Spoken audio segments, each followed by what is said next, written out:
guys. How you doing? Good. How are you? Good, thanks. Let me just start with a thought on where you've seen the offense grow from day one of camp to where you guys are now. Yeah, I think we made big strides offensively. There's a lot of new teaching. Obviously the system's new, the verbiage is new. Some of the techniques we're teaching are new, and you're really starting to see it pay off. I thought in the last few practices, last week or so, some of the stuff showed up in our game, where we feel like we're going to have a pretty decent unit. How have you seen Drake kind of improve throughout this camp and as to where he is now? Yeah, he's taking steps forward every single day. That's the big thing. There's no regression. He's taking what he's learned from the previous practices and applying it to the next practice. He's been really impressive, last few weeks especially. How has your experience in the league so far helped you with this whole process, not just on the field, but maybe on the coaching staff in general?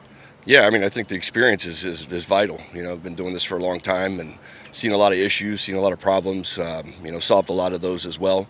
So I think it just gives you a foundation of, I've seen a lot of football over the course of whatever it's been years. That it definitely pays off as a coach. And this being your baby, Yeah. as a head coach of the offense, Yeah. it's been an exciting opportunity for you to start from kind of ground floor. Absolutely. I had a great coaching staff. Those guys are they're exceptional. I lean on those guys all the time. But to be able to stand in front of the group and run it as your offense, as our offense, it's special. It's different. I haven't had that opportunity in quite a while, and it's fun. How much of the decision when it comes to playing Drake Maye depends on the guys around him, specifically offensive line? Some, not all. Obviously we got to get him out there and watch him play. So we'd obviously like to get him out there with the first group if we can, and see him operate with the first offense.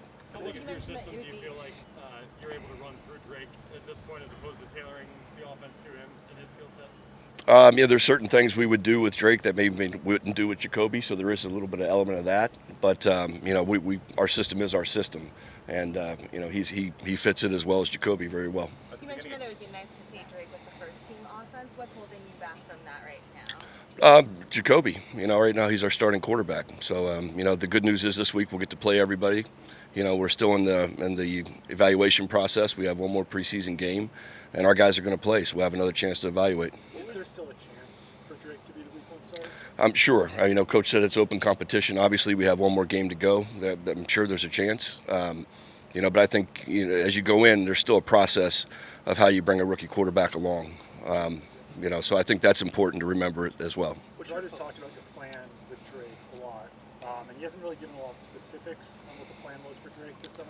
How would you describe your plan for Drake this summer? Yeah, I think it's just to bring them along. There's certain things in this offense that Jacoby, having played in this offense, understands some of the tools that you can use to get you out of certain situations, pressure situations, things like that Drake is still learning. So, but he has really been impressive the last few weeks of practice and in the game, and he's moving in the right direction for sure. But again, a rookie quarterback coming in and playing, obviously we have Jacoby has tons of experience, not just in the NFL but in this system, and we've won games with him in Cleveland. So I really understand. I feel comfortable with his understanding. But again, Drake is really is pushing. When it comes to Drake, had a lot of work to do with calling players in the huddle. What improvement have you seen? Great. He puts the work in. That's one area I'd check that box off. You could call a long play with multiple options and cans and multiple snap counts, and he spits it out very easily. What would Drake have to do to earn that starting job? Like, what do you need to see from him in these final two practices? You just operate the offense, understand the issues, and have the answers for the issues that arise. Alex, what's your concern level with the offensive line and how things might not be settled with the two Packers guys? Yeah, that's work in progress as well. We're really still evaluating. You'll see different lineups. Each practice, you'll see guys switch sides, go from guard to tackle, right tackle to left tackle. We're trying to find the best five guys. Maybe not the best five players, but the best five guys that work together as a unit right now, and that's still a work in progress. Hopefully this game will solidify that for us. We saw Vidarian Lowe. Go under center much in the game last week, and I didn't do much in college. I'm just wondering how you've seen his development in that area, and also is that like a prerequisite for him to start in regular season games, for him to be able to operate from under center? Yeah, in our system we go under center. Obviously our run game's a big part of what we do, and that starts from under center. I think he's adapted well. It's foreign to him as he got here, but right now it looks seamless. We did have an exchange issue from a snap under center that we have to clean up, but it's been smooth so far. We saw Vidarian Lowe practice early yesterday. Do you have any update on him and whether Yeah, I'm not going to talk about injured players right now. Hopefully he'll be back as soon as can. Alex, the decision to play Drake only 6 snaps in the opener. Why did you make that decision? And at this point, do you regret it? Would you? No, I don't regret it at all. I think that was our plan going in the whole time. We've not stepped off of our plan. We had a plan going in. We're going to get him started and then add to the workload as the weeks progress. But no, definitely not. Coach, what are some of the things about starting a rookie quarterback that us on the outside may not understand when it comes into your decision to actually bring him up? Yeah, I mean, that's the hardest position in sports is a quarterback, and especially for a rookie guy coming in and not seeing all the defense that they're going to see in the NFL. It's tough. It's hard to transition in, and it takes a little bit of time. So I think we're going to be as patient as we can with that process. Early on, you were talking about leading the offensive room, having an opportunity to do that. That you've had maybe a little bit in the past, but not really the full Right. offensive coordinator. I'm curious, your journey and having this opportunity, like it took a while. It did, relative to yeah. others. How much meaningful is that to you, and how much is there almost like a chip on your Yeah, no chip on my shoulder whatsoever. I thought I brought value to the Cleveland Browns as the offensive coordinator. Maybe not the play caller, but a lot of the the way we did things was based on what I believed in. Having the opportunity here to fully game plan. Again, it's very collaborative with our staff. I mean, there's guys that that have their areas of expertise, and they're going to have a big say in what we do offensively, schematically. But it's great to have that opportunity to stand in front of the room and to be responsible ultimately on Sundays for play calling. Have you ever wondered how that whole process works? Like you see 30-year-olds who just pop up there after a couple years, and then there's others who takes double digit. Yeah, I was fortunate enough to get thrown into the fire in 2009 with the Bills, where I called the whole season. So exactly. So those experiences helped me tremendously of going back, reflecting on what I did wrong in that year. So just continue growth as a coach. Several players said this week, Alex, that they felt like Drake turned a corner in that preseason game, the way he played, the way he commanded everything. Did you see that from him? And then it seemed like his confidence grew in practice even out here. It definitely. I think he made a big jump last week from the game in through practice. He's had really good couple days of practice. The footwork and the timing, you start to see it pay off in some of those throws, especially the third down conversion to Baker. We rep that in practice, and it showed up in the game, and it's what it's supposed to look like. So he's making strides. What have been your early impressions of Jalen Poole? Of Jalen, he's a competitor. He's unbelievable ball skills. He's tough. He does the dirty work in the run game. Really smart player as well. Really, really happy with where he is right now. Alex, we've seen a lot of tackling Thornton. Yes. With the first team. What do you like so much about him, especially in that it looks like the X role? Yeah, no, his ability to separate is special.